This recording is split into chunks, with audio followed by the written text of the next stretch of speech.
forecast first. Sponsored by Matex Heating, Cooling, and Plumbing. Hey there, Central Illinois. Good evening to you on this Friday. Well, we had a lot of storms earlier this afternoon. They cleared out, and pretty much all of this evening has been dry. But now we're starting to see storms developing again. Take a look. Here into Christian County, some stuff just developing southwest of Taylorville, another little cell just to the west of Springfield. All of this is just really continuing to form in the last hour or so. And there's more of this back into Missouri. You can see how things are just starting to get going. So this is our next round, as we were talking about, was going to occur. So out the door in the morning, you may find some of those showers and storms to begin the day. Temperatures in the 60s, but the rest of the day looks pretty nice, albeit very muggy. We'll talk about that coming up. WCIA 3 News starts right now. Now from WCIA 3 News. You know, he has to be treated like everyone else. Firefighters often face burning buildings, but this one could be facing charges instead, what he's accused of doing. Plus, she was once married to Brent Christensen. Today, she was on the stand as part of his defense, what his ex-wife said in court. We came running out here and saw Mom laying on the floor. And it was a terrifying sight for her kids, how their quick thinking saved her life. You're watching your local news leader. This is WCIA 3 News at 10. From everything I've heard, this is a misdemeanor, maybe a prank or something that has gone too far. I don't know. But it landed a firefighter in trouble with the law. Good evening, I'm Paul Cicchini. Jessica's off tonight. Matt McDonald could be facing charges. He's accused of jumping into an ambulance without permission and turning on the flashers. WCIA 3's Jen Lask spoke to the Coles County State's Attorney. Jen, this investigation is still in its early stages. It's very early. In fact, the state's attorney says he's still waiting on the police report. But he says Mattoon's police chief has already given him a heads up of what's on his way to his desk. Mitchell Jordan Ambulance Service says on May 21st, a person got into one of the company's ambulances outside Harbor Freight in Mattoon and turned on the emergency flashers. The suspect, Charleston firefighter Matt McDonald, has been told he'll need to appear in court. Coles County State's Attorney Jesse Danley says Mattoon's police chief spoke to him about the case this week. He advised that the general circumstances surrounding that I could expect to receive a report or a citation of some type concerning a trespass, a misdemeanor trespass to a Mitchell Jordan ambulance, is what he advised. It's Danley's understanding that McDonald was off duty at the time, but he's waiting for that report to decide what the next step is. He has to be treated like everyone else. But it's definitely something that comes to my attention. You're here. So it's something that the public deems newsworthy, and we'll treat it like any other misdemeanor case. I reached out to Mitchell Jordan about the incident. The company responded in part, "We consider trespass to one of our vehicles a serious matter. The ambulances are equipped with medical equipment and supplies necessary to provide emergency medical treatment." Danley says it's unusual for him to be dealing with a case involving a first responder. Regardless of whose report lands on his desk, though, he says he treats each case seriously. There are times when we are conflicted from prosecuting because of our close relationship. This is not one of those. But the law applies equally to everyone. And it's a tough job sometimes. It's a difficult position to be in, but that's what we do here. I reached out to the Charleston Fire Department as well about the issue, but Assistant Chief Tim Meister said the department does not comment on issues involving personnel. In the newsroom, Jen Lask, WCIA 3, your local news leader. All right, Jen, thanks. Let us know when you get an update. Now, you can see the ambulance company's full statement on our website, WCIA.com.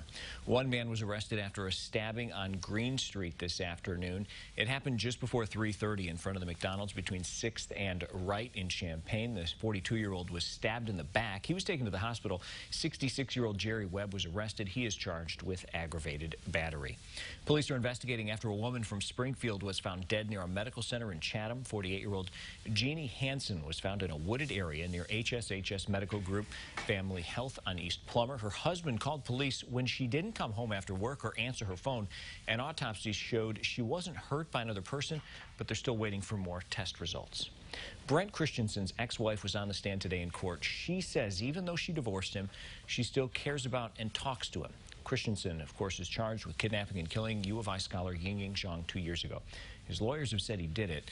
WCIA 3's Aaron Eads has more from Peoria, where that trial is taking place. The former Mrs. Christensen, Michelle Zortman, said she wasn't really happy to be testifying. Assistant Federal Defender Elizabeth Pollock asked her, quote, "Are you a fan of being in that chair right now?" "No," said Zortman. Pollock asks, "Do you wish you weren't there?" Zortman says, "Very much." Michelle detailed Brent's alcohol abuse and its effect on their marriage, saying that when she decided to open the relationship so she could date another man she met at work, he seemed to accept it. Michelle says he got upset when she told him she was going on a weekend trip with that man. That was only a few days before Zhang disappeared. Michelle says when she got back the following Monday, the apartment looked and smelled normal. During cross-examination, Assistant U.S. Attorney Eugene Miller had Michelle testify that after the relationship was open, she started to become leery of him and wouldn't sleep in the same bedroom. And that when she got back from her trip, Brent told her a bloodstain on the mattress was from a nosebleed he got. On Friday, the defense also tried to question the testimony of Charles Hill, the man locked up with Christensen during his stint in the Macon County Jail in 2017. Brent Christensen also spoke for the first time during the trial, telling the judge he understands his rights but does not want to testify. The defense also called for a mistrial for the third time. That was denied. In Peoria, Aaron Eads, WCIA 3, your local news leader. Both the government and the defense have rested their cases. Closing arguments are scheduled for Monday morning. If you want to read a summary of the entire trial, you can find it on our website, WCIA.com. After trying to negotiate for a new contract since the start of the year, union employees at a factory in Danville are on strike. The union at Viscofan says the company hasn't proposed pay increases for the next year. They also say the company is forcing workers to come in early for mandatory overtime. The union is calling for contracts that improve pay and better support families. I hope they realize how much they need us. I hope they see that it's not all easy bees in there working on those machines, working in those chemicals, inhaling all of those fumes. We deserve more than this. We deserve better. I hope that they come back to the table and they will look at the contract they gave us, their last, best, and final, and that they will revise it and give us something that we can live with.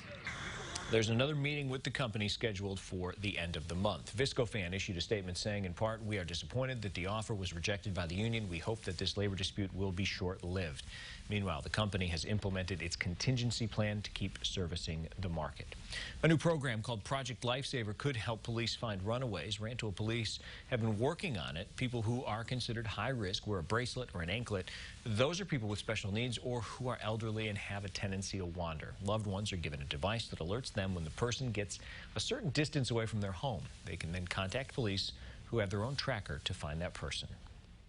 Recently, we've had one that had some dementia that went missing from a care home here in Rantoul. We were able to locate her safely, but that's definitely a population that we see that could help if they're, they don't know exactly what's going on. And they may wander away from home to help identify and locate them quicker. Project Lifesaver costs about $5,000. That includes equipment and training for officers. Police are looking for financial support from local businesses. Country Companies is already donating $1,500 to the cause. Two siblings in Beecher City saved their mom from cardiac arrest in early April, thanks to quick thinking and a little bit of timing. Renee and Bryce Buzzard, luckily, were both home when their mom, Allison, collapsed. Renee used CPR she learned in school, and Bryce called 911. Mom says she's lucky both kids were home. I'm obviously eternally grateful that they were both here that day, because I would not be here had it not been for the children. Buzzard has one follow-up test left before doctors clear her heart of any danger. She recently enjoyed watching her daughter cross the stage as she graduated high school last month. Well, the weather really isn't cooperating if you're wanting to hit the pool. Why more than that, shut one down. Plus, it was supposed to be a night filled with music and fun, but not this time. And Illinois' athletics director fought to make sure people couldn't bet on U of I athletes, why it won't stop it from happening.